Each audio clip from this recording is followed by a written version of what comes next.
दोस्तों कई बार शैतान हमारे मन में सवाल पैदा करता है कि यदि परमेश्वर है तो इस संसार में इतनी बुराइयां, इतना पाप, इतने हादसे क्यों होते हैं।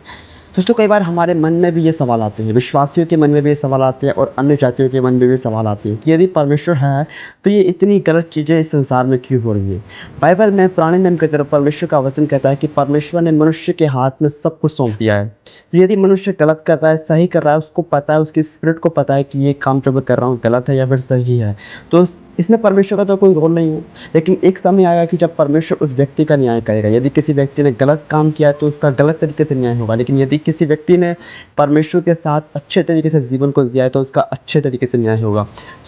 इसमें कोई डाउट नहीं है, कोई शक नहीं है कि परमेश्वर किसी व्यक्ति का न्याय नहीं करेगा। न्याय होना सबका तय है। किसी को बेफालतू में मार रहा है, कोई किसी का मर्डर कर रहा है, कोई रेप कर रहा है, एंड बहुत सी बातें, बहुत सी गलत चीज़ें संसार में होती है, लेकिन फिर भी परमेश्वर शांत बैठा है। वो इसलिए शांत बैठा है क्योंकि उसको पता है कि मैंने जो न्याय करना है वो बहुत ही अलग तरीके से और भयानक तरीके से न्याय करना है।